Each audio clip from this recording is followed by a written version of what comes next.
Hello everyone, good day. For our lesson today, we will be discussing working and allowable stresses. So before we start on our discussion, let's discuss first the objectives. We have explained the concept of actual and allowable stresses and forces, and also design simple members using the principles of actual and allowable forces, considering normal, shearing, and bearing stress. Before natin i-discuss yung pinaka-main topic, let's have our recap first. Ano nga po ulit ang formula ng ating normal stresses?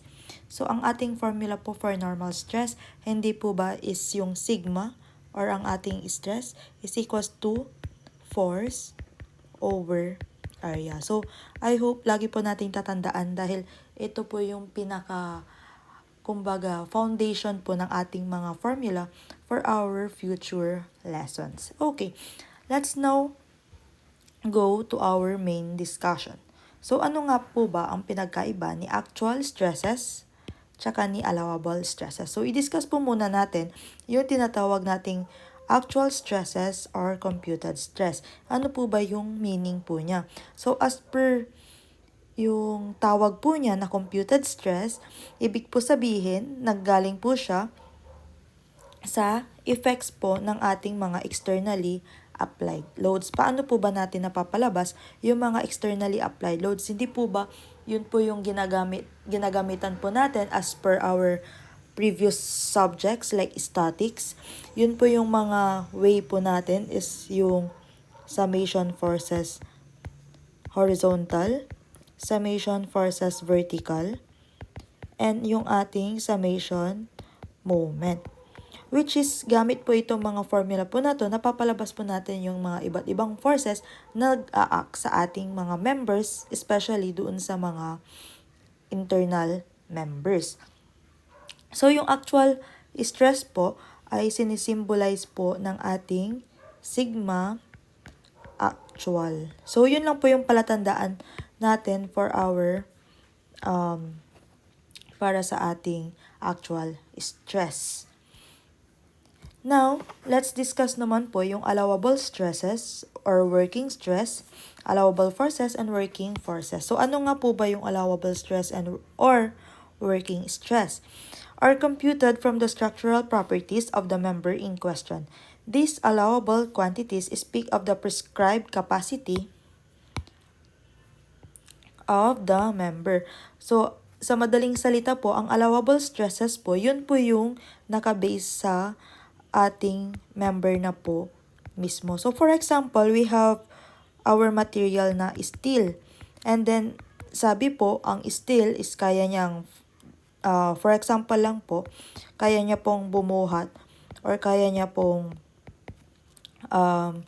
mag-carry ng stress hanggang 14,000 PSI. Ibig sabihin po, yun na po yung pinaka-allowable stress ng isang or ng ating steel member. Ibig po sabihin, hindi na po tayo dapat lalagpas sa 14,000 PSI. So, para po naman sa ating allowable stress, ang ating symbol po dyan ay yung sigma allow or pwede nyo naman pong ituloy ng sigma allowable just for lang po, palatandaan na yun po yung sigma or stress allowable. So, ano po ba yung pinaka-working formula po natin?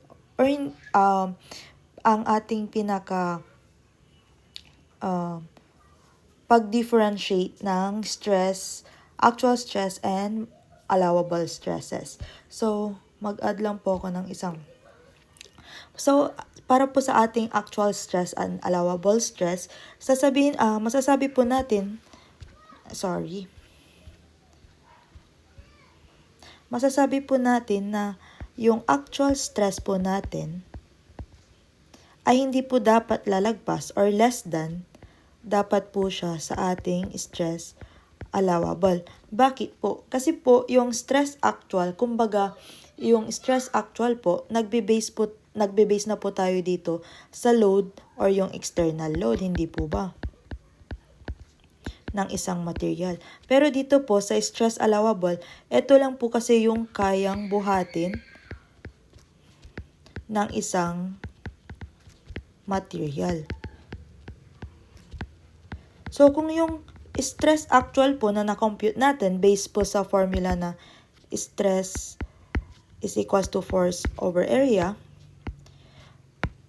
So, kung yung stress actual po natin is lumagpas po sa ating stress allowable, for example, ang value po natin kay stress actual is 18 PSI. And then, ang stress allowable lang po natin is 15 KSI. So, naging mas malaki po yung stress actual. Ibig sabihin lang po na yung member ay not safe. Kasi po, mag-fail or magkakaroon na po tayo ng failure doon sa material po natin. Kasi hindi na po siya kinayanan nung supposedly member natin. Kasi hanggang 15 KSI lang po yung kaya niyang i-carry. Lumagpas po yung na-compute natin into 18 PSI. Therefore po, hindi na po siya safe gamitin. Okay, so para po mas maintindihan, let's just have our example. So, for our first example, we have here our load or force P, which is 50,000 newtons. We also have the cable diameter, which is 20 mm. And also, we have here the material yield strength, or yung sigma natin na 300 MPa. And then, we also have the factor of safety, which is the 2.0. So, since meron po tayong binigay dito na load, or yung force P, ibig sabihin yun po yung external load nung ating pulley. So, let's just say na ito po yung force. Kasi, isipin po natin na hinihila natin itong material po na ito. So, meron ka pong in-exert na force dito. Kasi, hinihila nyo po para umakyat. So, let's say na andyan po yung force P. Ngayon po, i-compute po natin ang ating stress actual. Hindi po ba ang ating stress actual? Same lang po ang mga formula. Stress actual is yung force over area. So, ano nga po ba yung force value natin? Hindi po ba yung 50,000 newtons or yung 50 kilonewton? So, gamitin na lang po natin yung 50 kilonewton. And then, meron po tayo ditong cable diameter na 20 mm. Pero, area po yung kailangan natin. So, for area po ng ating cable diameter, or let's just say area po ng circle, it's just simply pi over 4 times yung diameter na 20 squared. So, ano po yung magiging sagot po dyan? So, let's have here our scientific calculator as per request ng mga ibang students. So, let's say, andito na po yung ating calculator, and then let's just type. So, pindutin nyo lang po itong fraction dyan. And then, let's just simply type the 50 over. So, type lang po ulit natin yung fraction since meron po tayo ng pi over 4. And then, paano po natin mapapalabas yung pi? We have the sheaf. And then, yung exp, yung pi over 4. And then, next po is, pindutin lang po natin yung open parenthesis. And then, type yung diameter. And then, close parenthesis, squared. So, ang kakalabasan po is we have 0.159 kilonewton over mm squared. Or pwede naman din po nating i-convert or gamitin yung mismong newton para maging megapascal na lang po kaagad. 50,000 newtons is equals to 159.155 megapascal. So, yun pa lang po yung value ng ating stress actual. Now po, paano po ba natin mako-compute ang ating stress allowable? Para po sa stress allowable, meron po kasi tayong given value dito na material yield strength. And then, meron din po tayong factor of safety. Para po sa stress allowable po natin, we will be having simply divide the material yield strength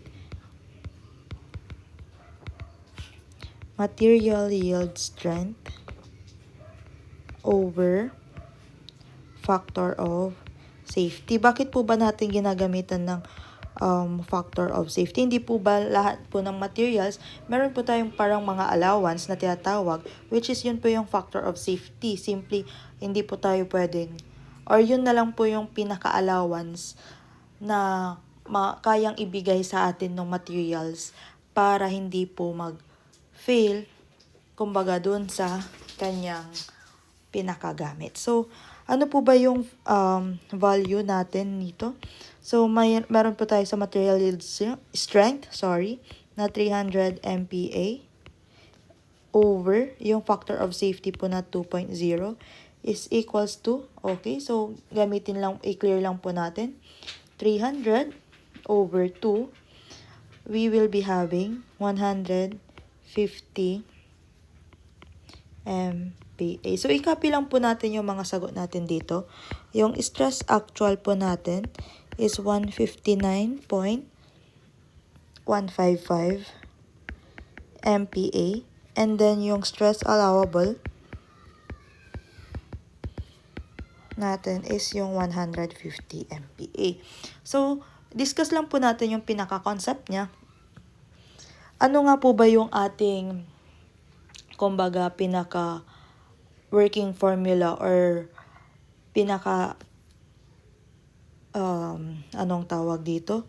Yung diniscuss natin regarding actual and allowable. Hindi po ba si sigma actual must be less than sa stress allowable?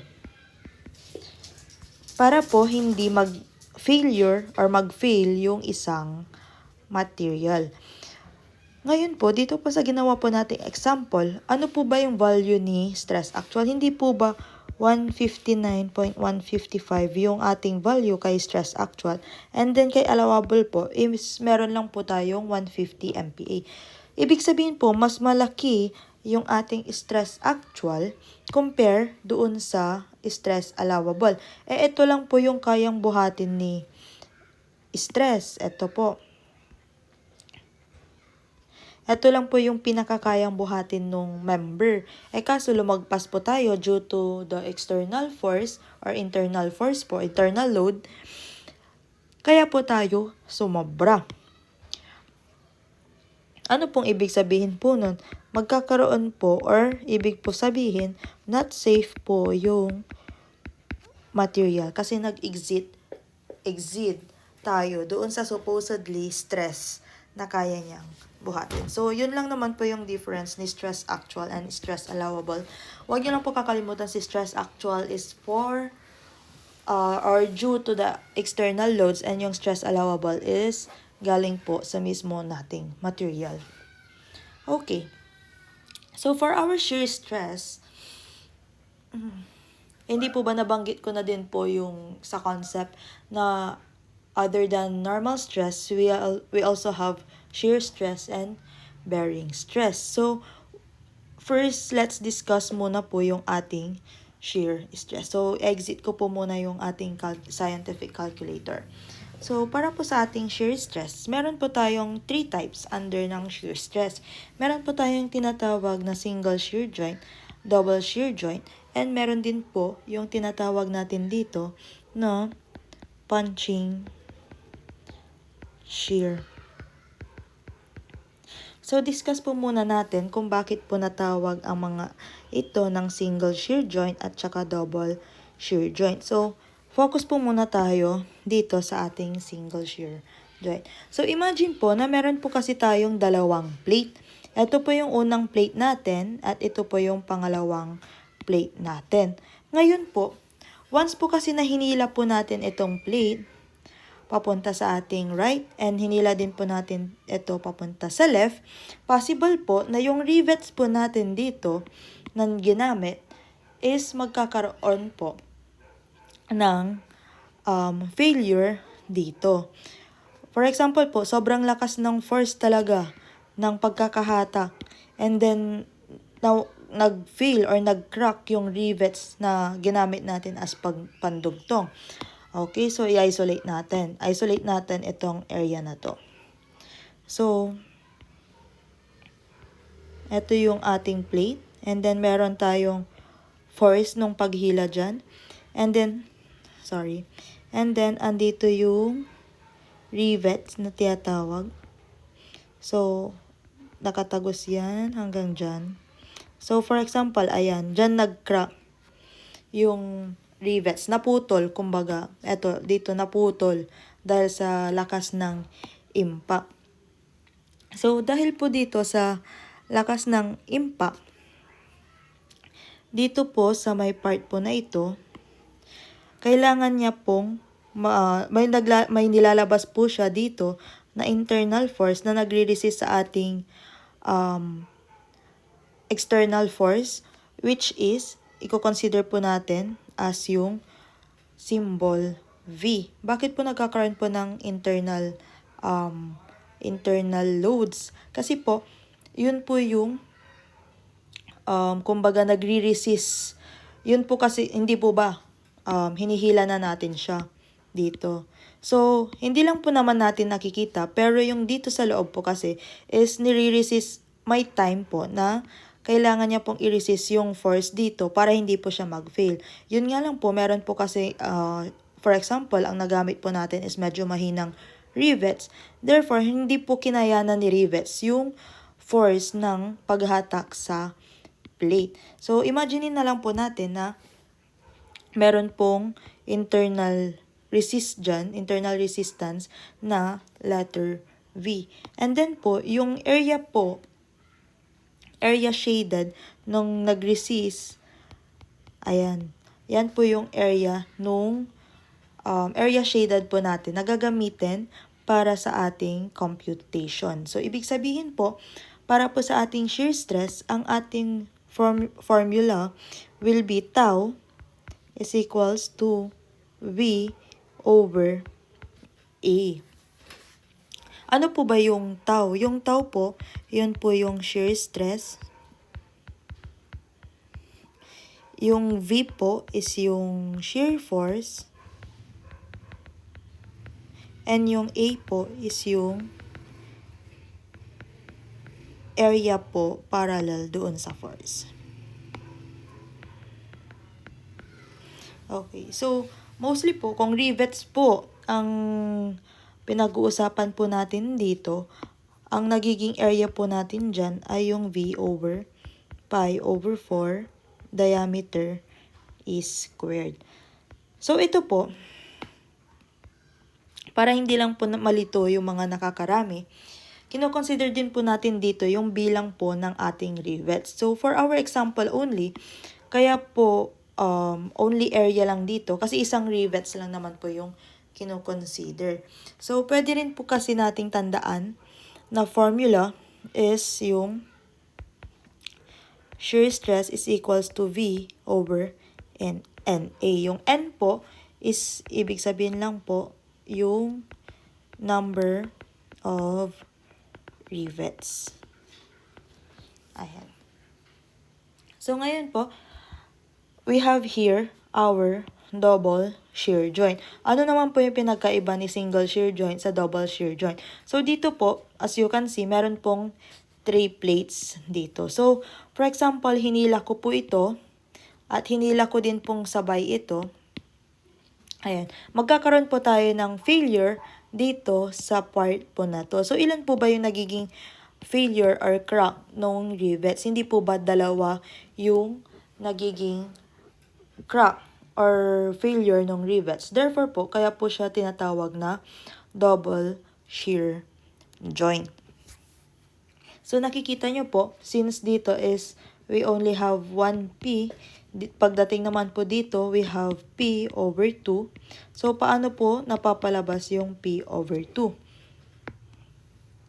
Okay. Let's say na hinila natin ito. Ito po.